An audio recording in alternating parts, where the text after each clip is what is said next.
Good evening from London.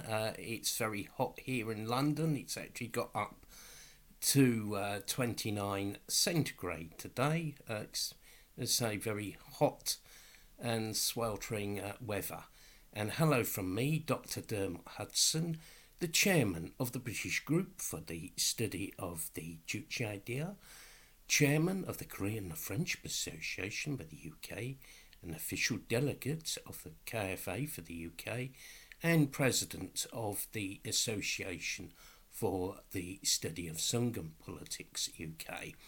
And 2 days ago I just turned 60, but I'm not going to talk about that tonight. I'm going to talk about how the British left was poisoned against the DPRK. And I've made several videos about hostility to the DPRK, and I've made one video before about so-called leftist hostility towards the DPRK, and I also used the excellent article by John Marchant of Staffordshire KFA recently. But tonight or this evening, I'm going to talk about what is really a bit of a legacy issue, but nevertheless I think it has some importance in sort of understanding hostility from from the fake left towards people's career. I'm going to talk about one individual who did a lot to poison the minds of the British left, or British fake left, against the DPRK. Several articles written by one Jon Halliday in the late 70s and early 80s formed the basis for fake left and revisionist hostility to people's career and the great Juche idea.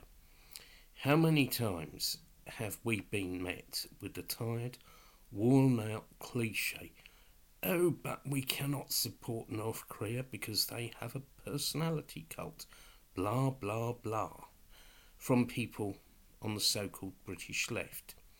Now, a lot of this actually goes back to Halliday's attacks on people's career in the 70s and 80s.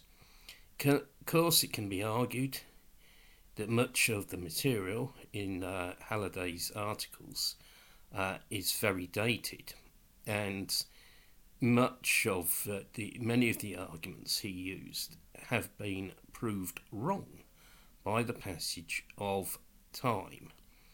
However, the article, much of the article, forms a core of hostility towards people's career and Juche among some British leftists.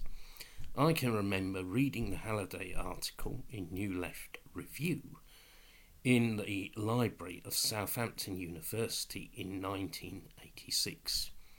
This was shortly after I'd become a Juche idea follower, and I travelled to Southampton to visit the university library because they had some books on the DPRK there, such as the famous Baek Bong biography of the great leader President Kim Il-sung. But I also came across, the article written by Halliday in New Left Review. At the time, the article looked like baseless slanders against people's career by an agent of imperialism. Reading it again, after many years, I feel anger, and you cannot help thinking that the article is an echo of the thinking of the CIA, MI6, and the bourgeois ruling class. Let's start with a bit of background about both Mr. Halliday and New Left Review.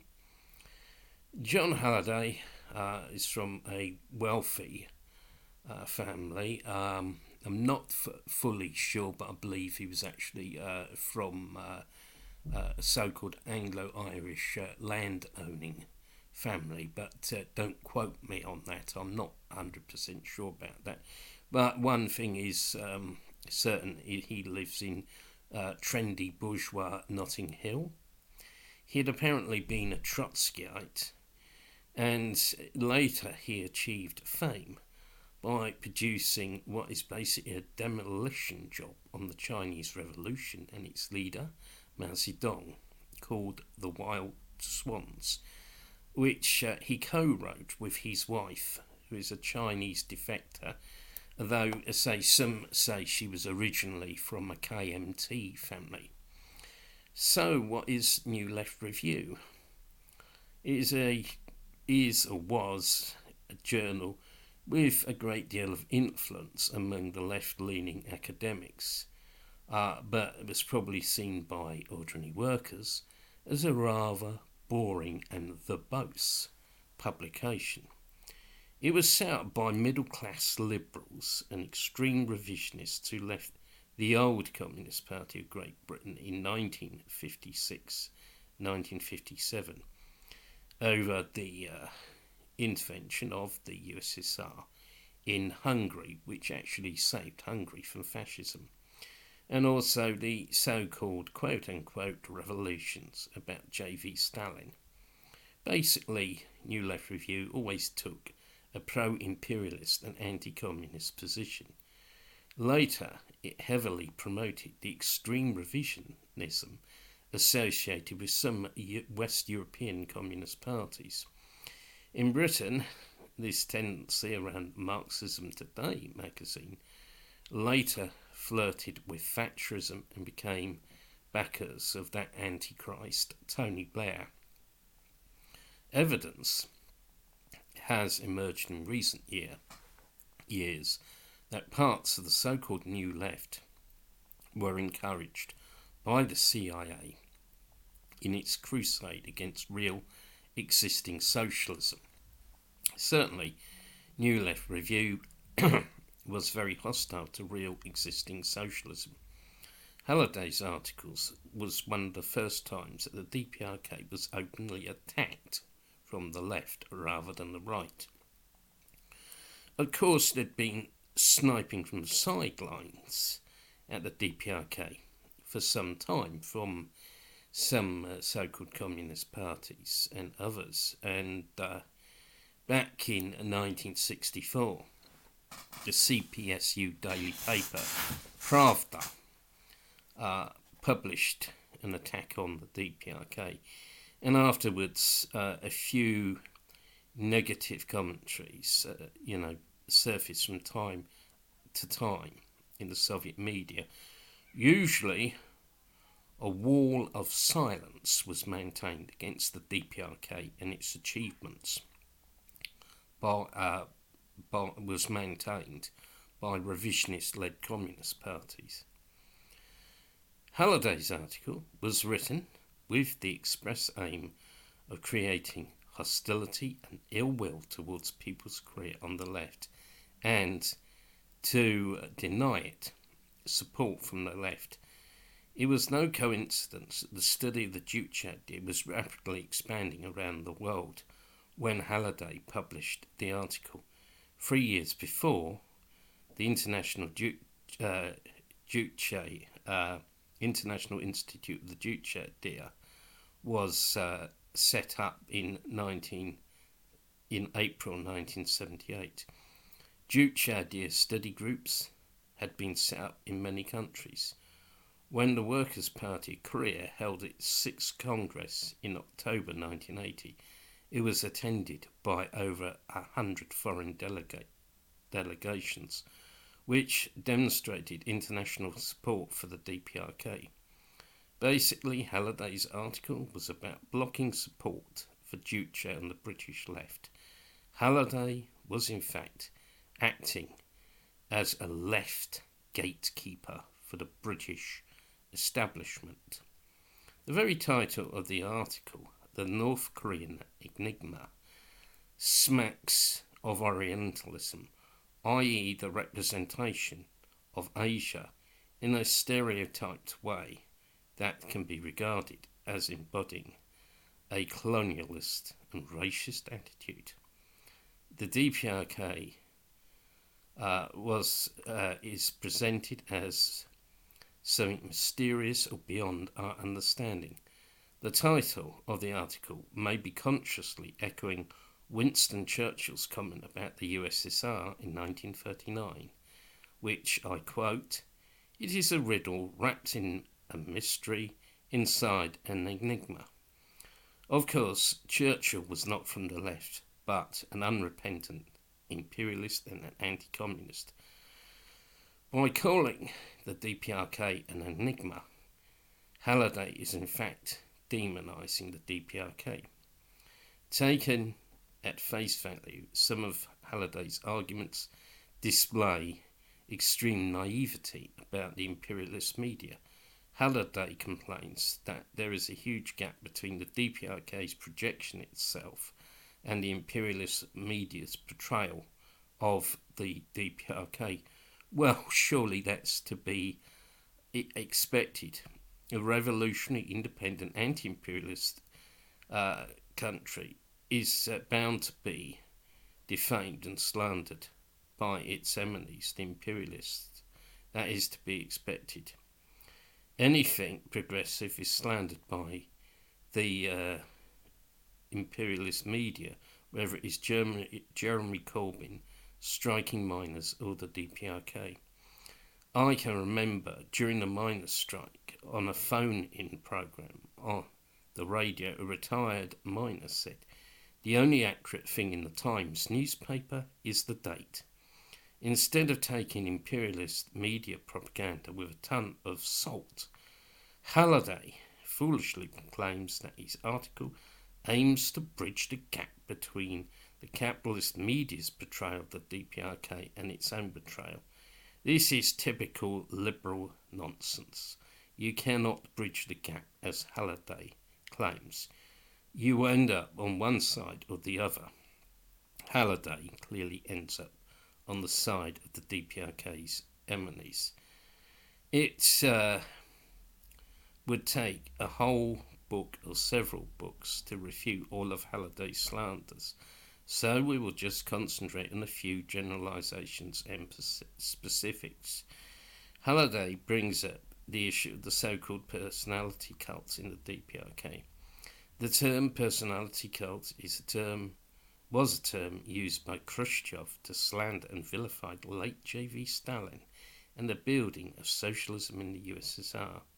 Khrushchev's so-called secret speech to the 20th Congress of the Communist Party of the Soviet Union was leaked out to the imperialist countries by intelligence agencies, and the term cult of personality became a stock in trade for anti-communist propagandists, as well as revisionists and opportunists and traitors and cowards within our own ranks.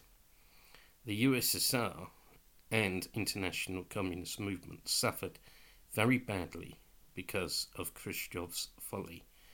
The USSR swung right and a few decades later restored capitalism.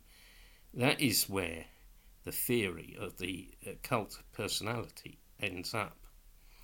The essence of the so-called cult of personality is an artificial separation of the leader from the masses.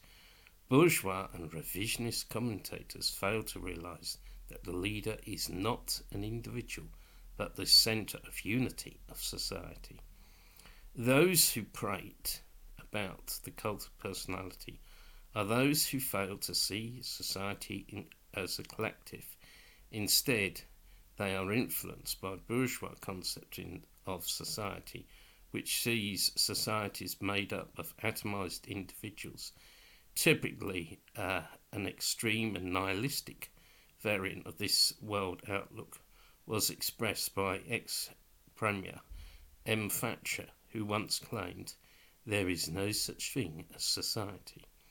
Indeed, the leader is the supreme brain of the revolution, the supreme brain of society. Society is like a living organism or body. The body requires a brain. A body without a brain would be impossible, yet some people think you could have a body without a brain. No one thinks of the brain enslaving their own body. In the DPRK, the masses, the party and leader, form an integral and harmonious whole, the like of which has never been witnessed in any exploitative capitalist society, nor in any revisionist countries either. People in the DPRK are united in a single heart and a single mind. They move as one. On one of my first visits to the DPRK, I remember a Korean explaining to me that he wore the badge with an image of President Kim Il-sung because without President Kim Il-sung there would be no Korea. Halliday wrongly claims that all publications in the DPRK were in the name of President Kim Il-sung. In actual fact, in 1974, the DPRK published a speech on agriculture by Premier Kim Il and had early published a report to the Korean Democratic Women's Union by Mrs. Kim Song-ae. This is fabrication by Halliday. In true Western liberal fashion, Halliday bleats about the DPRK being a militarised society. This is a particularly ignorant criticism, as it fails to take into account the enormous military threat to the DPRK posed by the US imperialism, and not to mention militarist Japan plus the South Korean fascist puppet regime. It should be remembered that during the Fatherland Liberation War, the US imperialists mobilised 15 of their vassal states, including the UK, to fight against the DPRK. In the face of this overwhelming threat, it is both necessary and just for the DPRK to take measures to defend itself from aggression. What does Halliday expect the DPRK to do? Wave pink flowers and dance around singing about peaceful coexistence 100 times? I personally view it as extremely positive that the DPRK has, in addition to its regular armed forces, an active civilian militia force in the shape of the worker peasant Red Guards and the Red Young Guards. It is very revolutionary, as it means the whole population is armed, which also gives lie to the idea that the DPRK is some kind of repressive dictatorship, because you cannot repress the population that is armed. Halliday tries to take the DPRK to task on the issue of the women's question. Of course, now many of Halliday's arguments are now very dated and arguably irrelevant. Since the article was written, many measures have been taken to boost the role of women in society, and benefits for women have increased, such as lengthening the time of maternity leave, not once but twice.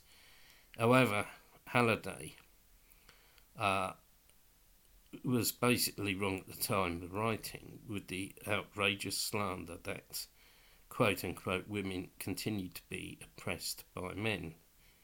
This is absolute rubbish, as women had become equal with men by virtue of the Law on Sexual Equality published on the 30th of July 1946. In fact, Korean women became entitled to equal pay some 29 years before their British sisters. Halliday takes a typical ahistorical approach by ignoring the extreme oppression of women under feudalism, for example, not being allowed out the home and not even having their own names, which was undoubtedly abolished in a new People's Korea. Halliday's arguments represent divisive bourgeois feminism, which pits women against men. Halliday claims that there might be 150,000 political prisoners in the DPRK, but in the footnotes to his article, he admits that this is based on second-hand evidence In fact, such a figure would have been impossible at the time, and it is still impossible today. Moreover, the DPRK tends to give prisoner amnesties on important state anniversaries, meaning that few people actually serve the whole of their sentence. In fact, compulsory incarceration in the DPRK is a very last resort, only applied in extreme cases. The article even attacks the DPRK for its revolutionary line towards South Korea and the DPRK's criticism of South Korea. Halliday dismisses poverty and slum housing in South Korea, saying it's DPRK propaganda. It is noticeable that Halliday made no reference to the Gwangju massacre in South Korea. Basically, Halliday is proptifying the fascist regime in South Korea and South Korean capitalism. Regrettably, this became a trend on the so-called left in Britain, with some Labour MPs going on expenses paid trips to South Korea and were given Rolex watches and cars by the South Korean jailballs. One particularly nasty aspect of this article is the claim that the famous Peruvian Kim Il-sungist and supporter of People's Korea, Gennaro Canero Checa, who was also a noted Latin American journalist, had said that he personally found the DPRK a miserable place, quote unquote. Here, Halliday has been particularly crafty and dishonest. Checa had died in the autumn of 1980 and was not alive when Halliday first published the article in 1981. It is putting words in the mouth of the deceased who cannot answer whether he said it or not. Indeed, we have no way of actually knowing whether Halliday ever met Checa, or whether this is yet another second-hand extrapolation.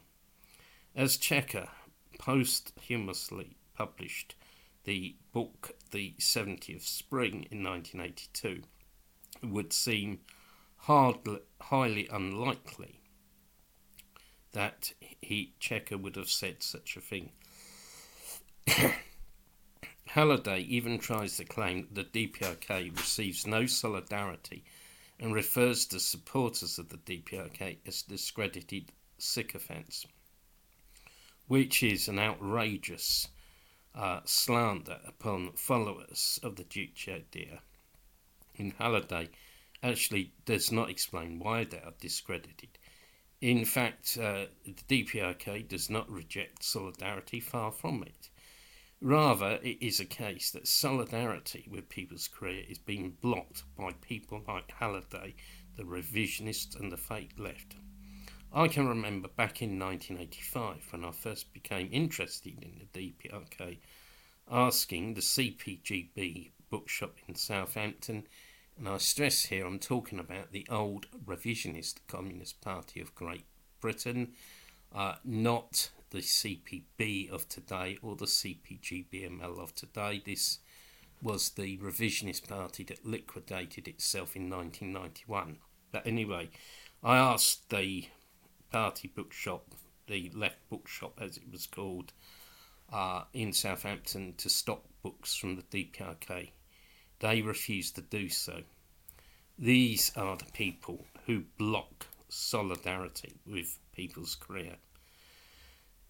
Some of Halliday's toxic and vile slanders dissolve into the mists of time as People's Korea has marched on, holding high the banner of Juche when other models of socialism bit the dust and disappeared. Today, under the leadership of respected Marshal Kim Jong-un, the DPRK is bravely defying the sanctions of the imperialists. This shows how wrong Halliday was and is. It can be said that Halliday's attack on People's Korea all those decades ago was part of a much wider equation It was written at the time when the left in Britain and the imperialist countries had lost its way. Class politics were being rejected in favour of liberalism, and the left had become dangerously divorced from the working class. Halliday may well be a ghost of the past, has been, but nevertheless, defending people's career from all kinds of slanders from all sides is an important task for us. And as I say, it devolves on us to organise activities to defend people's career and to promote the Juche idea. And in this vein, we've got a short online meeting on Saturday 24th to mark the 68th anniversary of the victory of the Korean people in the Great Fatherland Liberation War against the US imperialist aggressors. August 21st is very important. We're going to have a KFA UK activity weekend. We're going to be picketing a British government building to protest against British warships going to South Korea and also against US and South Korean military exercises in South Korea, as well as British sanctions on South Korea. And we'll be holding a seminar on the day of Songun in the DPRK. This will be a real life event. We hope that everybody will make an effort to support this event. And July 30th, we're going to have another session of our online course in the Juche idea. Anyway, thank everybody for their attention today. Thank you for watching this video. Have a wonderful day. Enjoy the weather if you can, or perhaps it might be a good idea to stay inside. And say goodbye from me and stay safe. Thank you.